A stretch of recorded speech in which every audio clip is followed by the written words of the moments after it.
चलो ये हीट का कौन सा पार्ट है? फोर्थ पार्ट है। हीट का फोर्थ पार्ट है। पिछले पार्ट में हम लोगों ने कितना सीख लिया था बताओ जरा। पिछले पार्ट में हम लोगों ने लेटेंट हीट को सीखा था। क्या सीखा था? Latent heat. ठीक है, तो लेटेंट हीट के लिए यानी किसी सब्सटेंस को हम हीट कर और उसका अगर टेम्परेचर चेंज नहीं हो रहा है और उसकी स्टेट चेंज हो रही है, टेम्परेचर चेंज नहीं हो रहा है, बट क्या चेंज हो रहा है? स्टेट चेंज हो रही है। स्टेट चेंज हो रही है, तब जो तुम्हारी हीट लगी, हीट तो वहां पर भी लग रही है लेकिन टेम्परेचर तो चेंज हो नहीं रहा है। तो जैसा कि हम लोग जानते हैं क्या, अगर हम टोटल हीट देते हैं तो हमारा फॉर्मूला क्या होता है? mc delta T. लेकिन यहाँ पर तो चेंज टेम्परेचर हो नहीं रहा है, तो कौन सा फॉर्मूला लगेगा? तब जो तुम्हारी हीट लगेगी वो ml, यानी उस मास को तुमने गर्म करने के लिए टेम्परेचर नहीं बढ़ाया, नहीं चेंज किया, लेकिन उसकी स्टेट चेंज हो गई। तो स्टेट चेंज होने के लिए उसकी कुछ एक कांस्टेंट वैल्यू होगी। भाई वाटर की स्टेट अलग कम टाइम पे हो सकता है चेंज हो जाए, कोई और लिक्विड से सॉलिड चीज़ बनी है, कोई और सब्सटेंस, उसके लिए हो सकता है ज़्यादा हीट लगे, हो सकता है उसके लिए ज़्यादा हीट लगे। तो सबकी जो लेटेंट हीट है वो अलग अलग होगी, सबकी वैल्यूज अलग अलग होगी। ठीक है ना? तो चलो अब हम आगे कंटिन्यू करेंगे, इसी कॉन्सेप्ट को आगे बढ़ाएंगे। पिछली बार 2-3 क्वेश्चन हम लोग ने देख लिया था। देखो question number 3, a substance initially in solid state at 0 Celsius. अभी जो तुम्हारा सॉलिड स्टेट में कोई बॉडी है वो क्या है? 0 सेल्सियस, 0 डिग्री में इज हीटेड, हमने गर्म किया। सो द ग्राफ, तो जब हम गर्म करेंगे किसी सॉलिड को, सॉलिड स्टेट बॉडी को हमने क्या किया? हीट दिया। हीट गिवन पे क्या होगा? बोलो बोलो, हीट गिवन, हीट दिया हमने, 0 डिग्री है, तो क्या होगा? तो तुम्हारे पास दो रास्ते हैं। एक तो वो क्या बन जाएगा? फॉरेन स्टेट चेंज कर लेगा। एक तो क्या करेगा? फॉरेन स्टेट चेंज करेगा, सॉलिड से लिक्विड बन जाएगा। तो क्या ये हमेशा ऐसा होता है? नहीं, जरूरी तो नहीं है। अगर तुम घर में अपना भगोना गर्म कर रहे हो तो भगोना के फौरन पिघल जाए? नहीं, लेकिन हीट खर्चा हो जाती है। तो कहाँ गई हीट? तो हो सकता हो वो सॉलिड स्टेट ने हीट क्या कर लिया? एब्जॉर्ब कर लिया। तो यहाँ पे दो तुम्हारे पास ऑप्शन होते हैं। जब टेम्परेचर चेंज नहीं हो रहा है, सॉरी, हो सकता हो टेम्परेचर चेंज हो रहा हो, अगर टेम्परेचर चेंज नहीं हो रहा है तो वो क्या हो जाएगा? स्टेट चेंज कर देगा। ठीक है, यहाँ पे लिख सकते हो, अगर वो स्टेट चेंज कर रहा है तो no change in temperature initially no change in temperature. अगर वो स्टेट चेंज नहीं कर रहा तो डेफिनेटली हीट ऑब्जॉर्व करेगा, डेफिनेटली हीट ऑब्जॉर्व करेगा। और जब हीट ऑब्जॉर्व करेगा तब हम लोग कौन सा फॉर्मूला लगा सकते हैं? mc डेल्टा टी, क्योंकि हीट एब्जॉर्ब कर रहा है। हीट ऑब्जॉर्व करना मतलब चेंज इन टेम्परेचर होना ही होना है। अगर हीट एब्जॉर्ब कर रहा है तो चेंज इन टेम्परेचर होना ही होना है। अगर स्टेट चेंज कर रहा है तो टेम्परेचर कांस्टेंट रहेगा। तब यहाँ पे ml वाला फॉर्मूला लगा देंगे। तो यहाँ पे तुम्हारे पर दो कॉन्सेप्ट होते हैं। मतलब तुमने हीट दिया, स्टेट चेंज हो रहा है तो ml सिर्फ लग रहा है, अगर हीट ऑब्जॉर्ब कर रहा है तो delta T, change in temperature. अब हम ये ग्राफ में देखेंगे, जो तुम्हें क्वेश्चन में ग्राफ दिया जाए वहां से चीजें पता चलेंगी कि एग्जैक्टली क्या हो रहा है। देखो यहाँ पे क्या अमाउंट ऑफ हीट, टाइम नहीं है, यहाँ पे टाइम नहीं है। देखो बहुत ध्यान रखना, ज्यादातर ग्राफ में आपको देखो यहाँ पे नीचे टाइम दिया हो कि हम इतने टाइम तक के हम हीट दे रहे, मतलब पक्का हीट दे ही रहे, लेकिन यहाँ पर कुछ भी टेम्परेचर चेंज नहीं हुआ। लाइन क्या है? कांस्टेंट, मतलब डेफिनेटली यहाँ पर स्टेट चेंज हो रहा होगा। ओके, चलो अब यहाँ पे देखोगे, अगर जो हमने हीट दिया, देखो 0 से हीट दिया, फॉर एनी टेम्परेचर चेंज होने लगा, फॉर एनी टेम्परेचर चेंज होने लगा। इसका मतलब 0 डिग्री से ये टेम्परेचर बढ़ने लगा। इसका मतलब क्या हो रहा है? 0 डिग्री से टेम्परेचर बढ़ने लगा। तो 0 डिग्री से बढ़ेगा, सॉलिड से 0 डिग्री बढ़ेगा तो क्या वो लिक्विड बदल जाए? पहले तो लिक्विड बदलना चाहिए। अगर कोई बॉडी सॉलिड में है 0 में, इसमें 0 में, अगर हमने हीट दिया तो तुम्हारे पास कितने दो केस हैं, या तो वो स्टेट चेंज कर ले या तो सॉलिड ही रहेगा। हाँ सॉलिड रहेगा हो तो टेम्परेचर बढ़ जाए, ये भी तो हो सकता है भाई। चलो एक आइस है वो एक अलग चीज हो गई, हर एक में ऐसा तो नहीं होता है ना, हर एक बॉडी में ये कॉन्सेप्ट नहीं हो रहा है कि आइस को आपने गर्म किया फौरन पानी बन गया, जरूरी नहीं सब में यही है। हर वो मटेरियल पे डिपेंड करता है, वो मटेरियल पे डिपेंड। ठीक है, तो हो सकता हो सॉलिड 0 डिग्री से अगर तुम्हारा टेम्परेचर नहीं चेंज हो रहा है तो ठीक है, तो पक्की बात है क्या, पक्की बात है कि यहाँ पे स्टेट चेंज हो रहा है। अगर 0 डिग्री है तो हाँ भाई ये तो स्टेट चेंज हुआ, क्योंकि हीट कहाँ गई फिर, अगर 0 ही डिग्री है बाद में भी तो स्टेट चेंज होने में हीट लगी। चलो दूसरा कॉन्सेप्ट क्या है, सॉलिड है 0 डिग्री है, हमने हीट दिया और वो टेम्परेचर बढ़ गया, टेम्परेचर हो गया 80 डिग्री, इसका मतलब क्या हुआ, इसका मतलब ये हुआ कि अभी चेंज नहीं हुआ, भी सॉलिड है वो नहीं चेंज हुआ, अभी तक लिक्विड नहीं बदला। या हो भी सकता है कि बीच में प्रोसेस हो बदल भी रहा हो भी सकता हो कि सॉलिड से वो लिक्विड गया और फिर बाद में लिक्विड 80 सेल्सियस हुआ, ये भी हो सकता है। तो ये डिपेंड करता है मटेरियल पर, ये डिपेंड करता है मटेरियल पर। और ये तुम्हें ग्राफ बताएगा, ये तुम्हें क्या बताएगा, ग्राफ बताएगा कि सॉलिड से लिक्विड बनने के बाद 80 गया है या सॉलिड सॉलिड 80 हुआ उसके बाद लिक्विड बदला, उसके बाद लिक्विड बदला।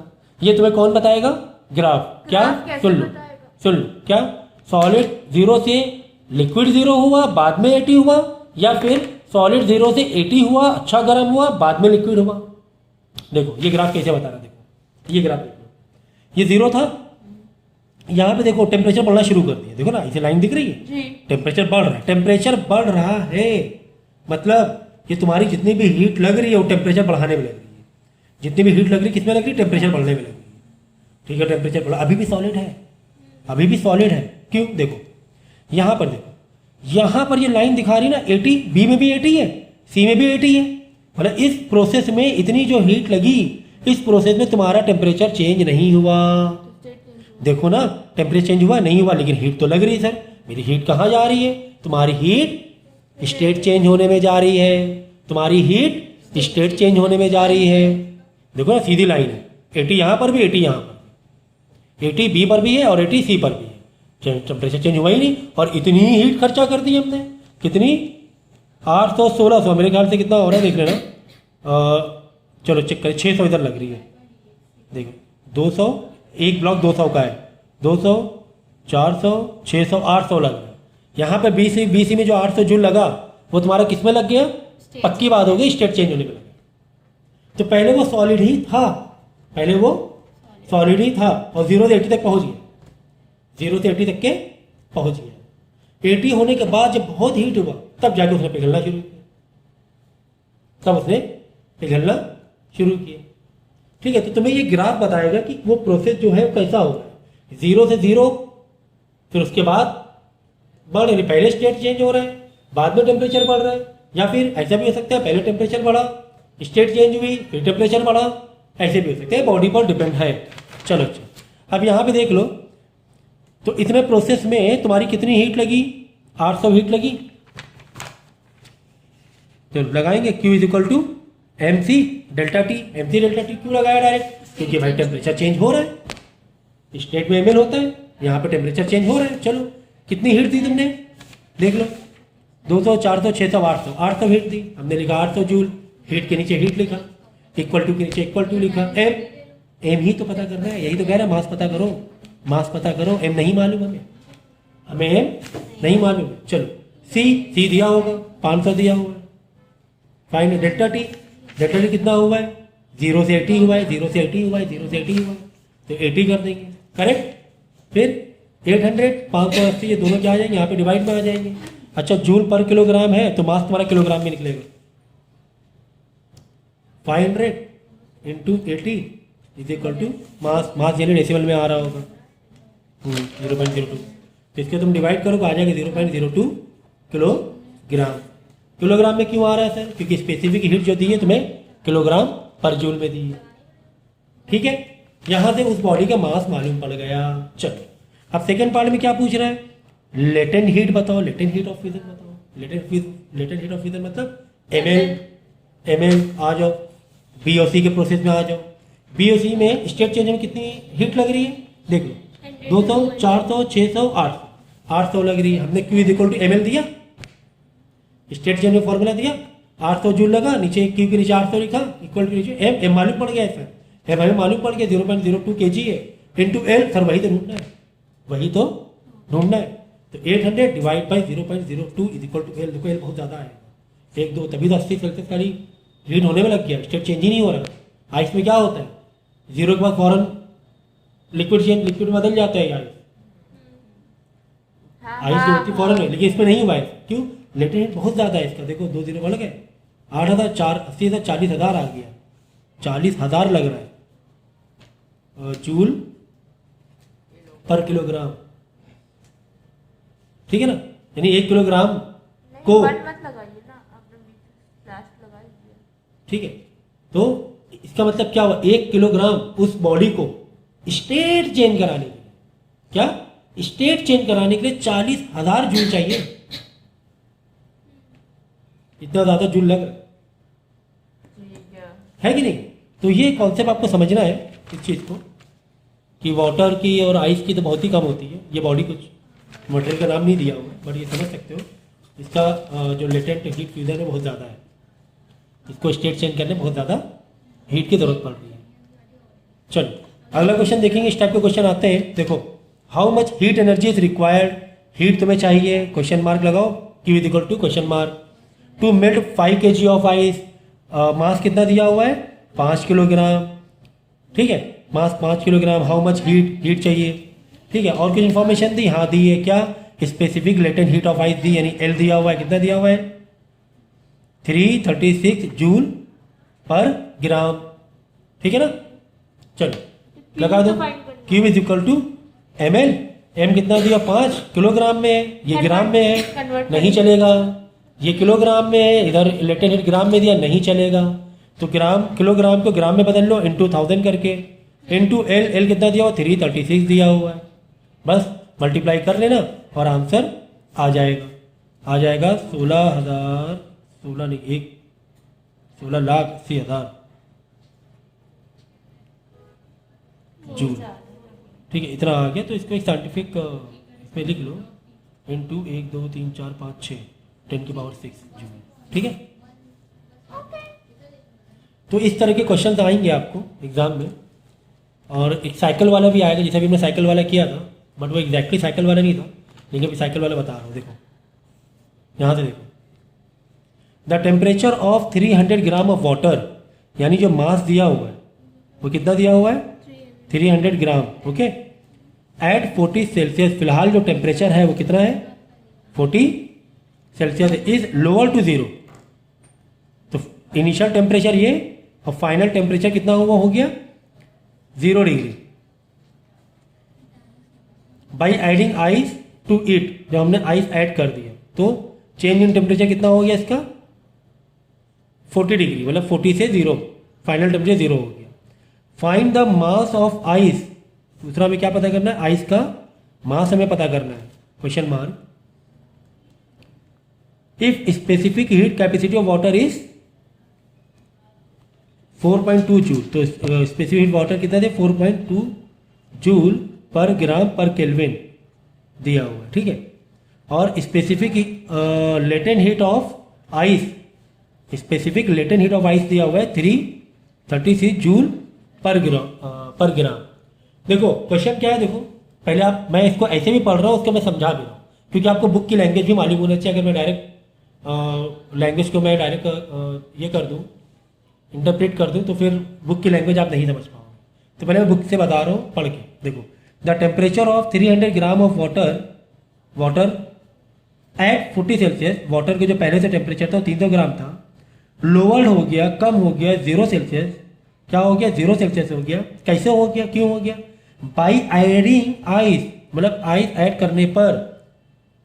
यानी ये वाला क्वेश्चन है, अगर आपको याद हो, ये क्या है बोलो, heat loss by is equal to heat gain, जब दो बॉडी को मिक्स करते हैं। कुछ वैसा दिख रहा है, नहीं दिख रहा है, चलो।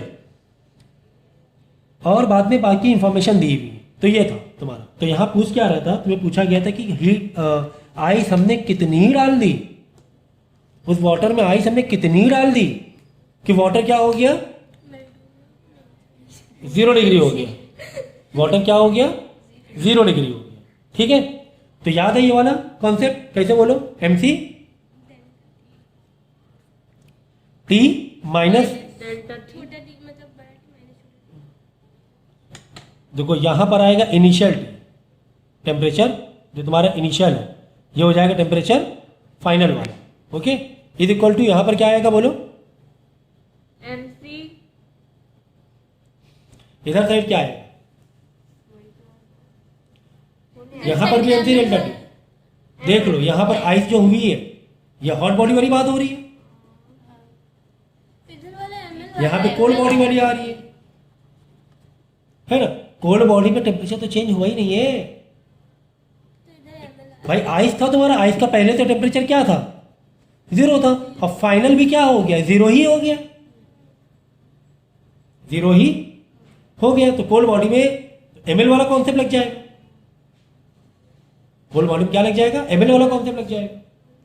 ठीक है ना, चलो यहाँ से आप कर लो सॉल्व, वैल्यूज का सब्स्टिट्यूट करो। 300 ग्राम इंटू सी कितना दिया हुआ है 4.2, T minus initial minus final मतलब 40 माइनस 0, तो ये हो जाएगा 40, प्लस ही में रखना है। अगर डेल्टा टी हमेशा क्या रखो, प्लस में रखो। वैसे भी इनिशियल माइनस फाइनल करें, इनिशियल तो ज़्यादा ही रहेगा ना हॉट बॉडी, तो आंसर प्लस में आ एम यहाँ पे एम, यही तो पता कर, यही तो पता कर। यहाँ पे हो गया 336 जूल पर ग्राम। ठीक है, यहाँ से हमें एम पता करना है, 336 की इधर लाके क्या करा दो, डिवाइड करा दो, क्या करा दो, डिवाइड करा दो, और ये आंसर आपका आ जाएगा, सिंप्लीफाई करो। ठीक है,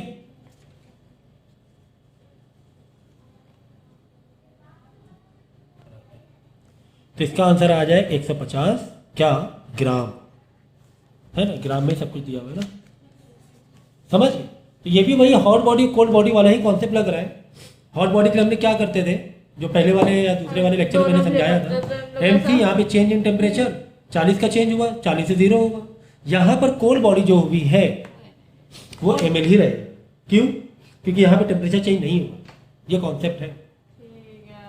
क्योंकि आइस जो 0 में थी, वो जो आइस जब पानी बनी तो फाइनल टेम्परेचर 0 ही है। आइस जरूर स्टेट चेंज हुआ है, पानी हो गया है, लेकिन 0 डिग्री कि पूरी आइस क्या बोल रहे हैं, मेल्ट हो गई। मिला का पूरी आइस मेल्ट नहीं हो, तो यहाँ पे कहानी कुछ और हो जाए। आगे क्वेश्चन आएगा कि आधी आइस मेल्ट हो, आधी नहीं, तो सीधा लग, यहाँ पे आइस पूरी मेल्ट हो गई और पूरा जो मटेरियल है वो 0 डिग्री हो गया। तो यहाँ पर MC डेल्टा टी नहीं लगी, यहाँ पे ml। ठीक है, तो इस टाइप के क्वेश्चन एग्जाम में आते ही हैं, मतलब आते ही हैं इस टाइप के, बहुत ईजी है।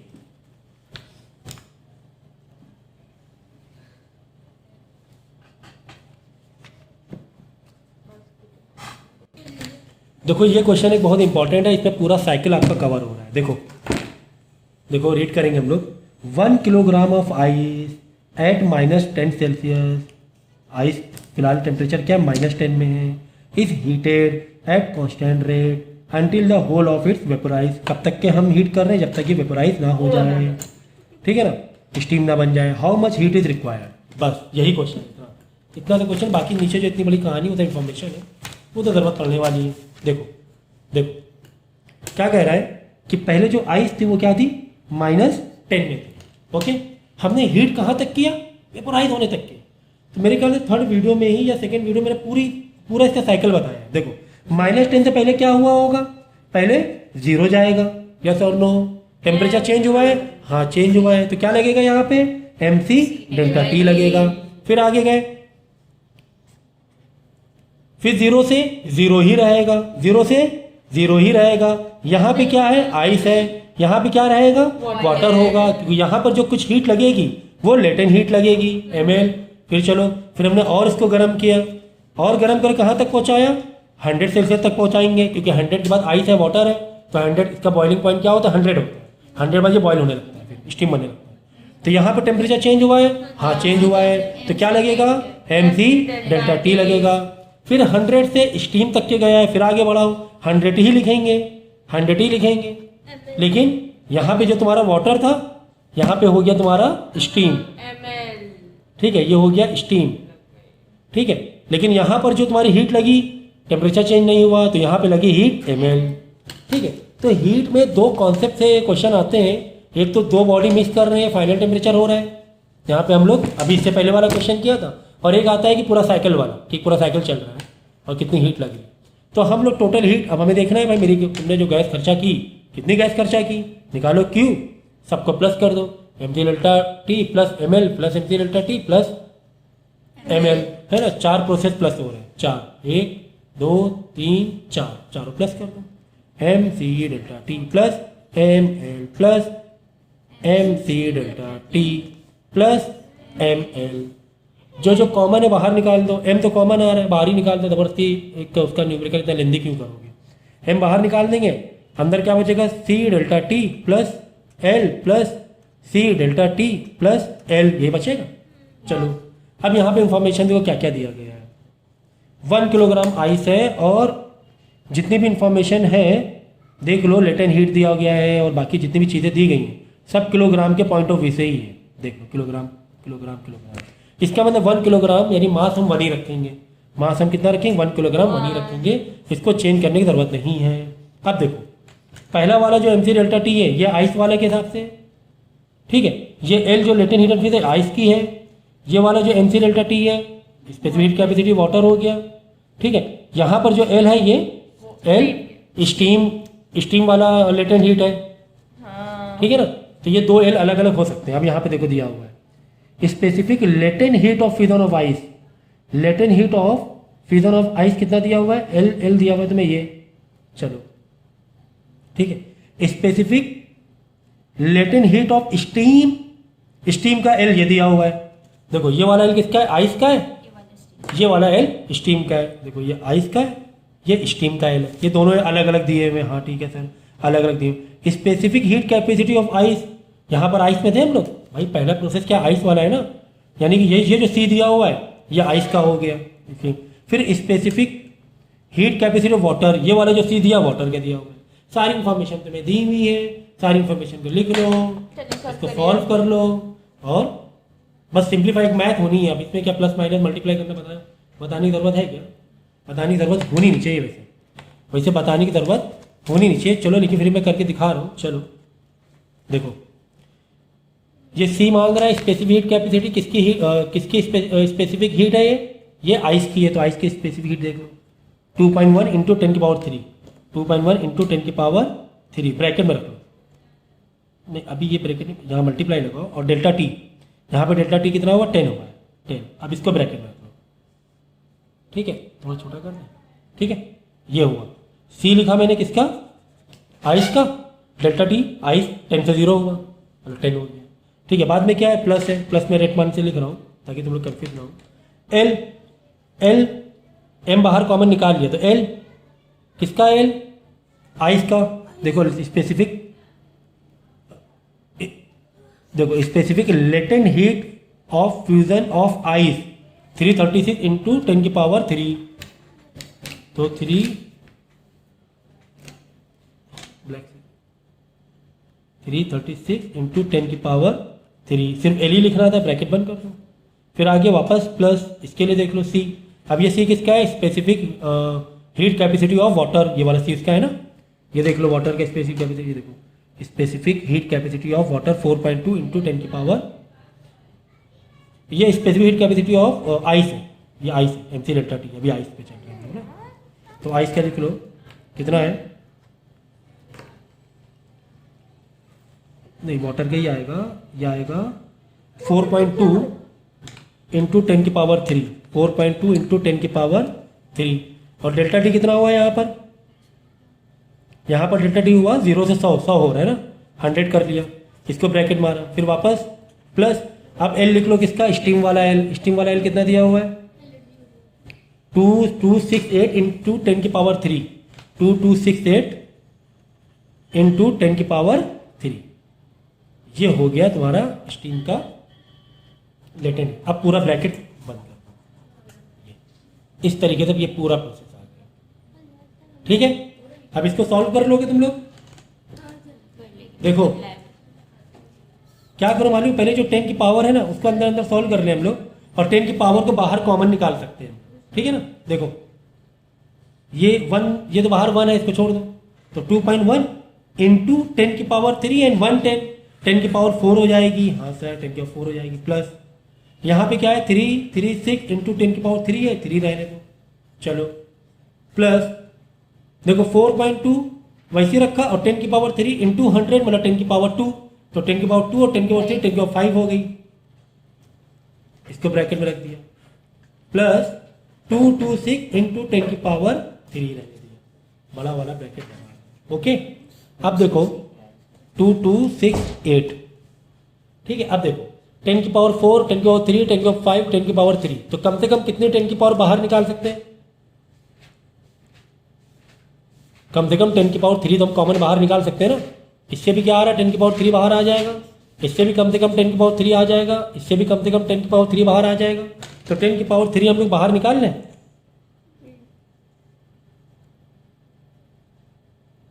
या अगर ऐसे कंफ्यूज हो रहे हो आप, तो आप चाहो तो डायरेक्ट भी मल्टीप्लाई करो, ठीक है। चलो कर ही लेते हैं। 2.1 इंटू 10 की पावर 4 कितना होगा? 21000 हो जाएगा, 1 2 3 4, 1 2 3 4, ठीक है। प्लस 336, 1 2 3 0 बढ़ा दो, 10 की पावर 3 है, ओके। प्लस 4.2 इंटू 10 की पावर 5 में कितना करा 0 बढ़ा देंगे, 5 0 बढ़ा देंगे, 4, क्यों 4 बढ़ा देंगे? क्योंकि एक पॉइंट है, वेरी गुड। प्लस 2268, 1 2 3 0 बढ़ा दो। अब सबको क्या करना है? आपको प्लस करना है, इन सबको पूरे को प्लस करना है और आंसर निकाल लेना है, ठीक है। देखो आंसर आएगा तुम्हारा 3045 1 2 3 0 और जूल। इस 3 0 को 10 की पावर 3 दिखा सकते हो, किलो जूल, आप सॉरी जूल ही रखो, या फिर इसको इतने को किलो जूल ही बोल सकते हो, या फिर ऐसे करके जूल बोल, 10 की पावर 3 1000 हो गया ना, तो 1000 को 10 की पावर 3 तो किलो में एक्सप्रेस कर सकते हैं, ठीक है। तो बस इतना, इससे ज़्यादा तो कुछ, ये तो फिर भी खैर अंडरस्टैंडिंग के लिए इतनी बड़ी चेन दी गई है, इतनी बड़ी चेन आपको दी भी नहीं जाएगी, एग्जाम में तो नहीं आने वाला है। -10 तो उठा के स्टीम पहुँचा रहा है, इतना बड़ा नहीं आने वाला है। छोटे छोटे कुछ भी 2 या 1 2 3 ही का दिखा देगा, हमें 5 हो रहे ना, 1 2 3 4 5 तक जा रहे हैं, 4 बार तुम्हारी हीट लग रही है, ओके। तो यहाँ पर देखेंगे हम लोग इस क्वेश्चन में हमें बताया गया है कि हमने किसी बॉडी को गर्म करने के लिए कुछ हीट खर्चा की है। कितनी हीट खर्चा की निकाल लेंगे, लेकिन ये हमें बताया गया है क्या कि हमने हीट कितनी देर के लिए दी? 5 मिनट तक की हीट दी। तो हमें बताओ हीट पर सेकेंड कितना खर्चा होगा, हीट पर सेकेंड कितना खर्चा होगा, ठीक है ना। हमने हीट कितनी देर तक की दी? 5 मिनट तक की दी। हमने हीट कितनी देर तक की दी? 5 मिनट तक की दी। तो हमें बताना है कि हीट पर सेकेंड बताओ। तो एक बात याद रखना कि हीट पर सेकेंड होता है ना, वो एक्चुअली में उसको हम पावर कहते हैं, इसको हम लोग क्या बोलते हैं? पावर। ये याद रखना, मतलब वर्क पर सेकेंड। याद है पावर का फॉर्मूला क्या है? पावर का फॉर्मूला, पावर का फॉर्मूला बोलो, वर्क अपॉन टाइम। टाइम हम लोग सेकेंड में लेते हैं, है कि नहीं? वर्क मतलब हीट हो गया, टाइम हम सेकेंड में ले लिया। तो ये घुमा के वही पूछ रहा पावर के बारे में। तो इसमें बच्चे कंफ्यूज नहीं हो, कंफ्यूज ना होना आप लोग कि यार हीट सप्लाइड पर सेकेंड क्या पूछ लिया। तो हीट सप्लाइड पर सेकेंड का मतलब क्या होता है बोलो? पावर। अब पावर लगा दो formula, power is equal to what? Work upon time. Work को हम यहाँ पे हीट कह सकते हैं, हीट अपॉन टाइम, ठीक है। अब हीट, हमने हीट टाइम तो पता है हमें कितना टाइम है? 5 मिनट। 5 मिनट मतलब 5 × 60 सेकेंड, क्योंकि SI यूनिट सेकेंड में ले रहे हैं। अब सवाल ये कि हमने हीट कितनी खर्चा की? 5 मिनट तक तो खर्चा की, कितनी की? वो हीट यहाँ पे हम निकाल लो, कैसे? MC डेल्टा T से। भाई हमने किसी बॉडी को गर्म किया, एक टेम्परेचर पहुँचाया पर्टिकुलर, ठीक है ना। तो देख लो कितनी हीट खर्चा की, यहाँ पे निकाल लो MC डेल्टा T की is equal to MC delta T। देख लो कितना है, 500 ग्राम है, 500 gram into specific heat capacity कितनी दी गई है? चेंज इन टेम्परेचर 10 से 100 90।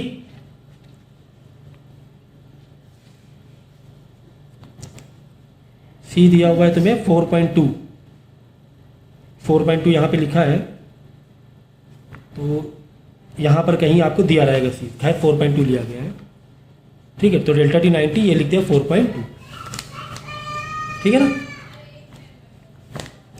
इस बुक में बहुत सारी चीज़ें थोड़ी थोड़ी मिस है, ठीक है। तो सी तुम्हें दिया रहेगा फिर।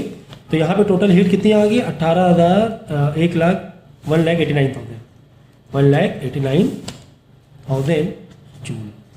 ये आ गई तुम्हारी क्या, हीट। तुमने इतनी हीट दिया, ओके। अब यहाँ पे लगा दो पावर इज इक्वल टू क्या, हीट अपॉन टाइम।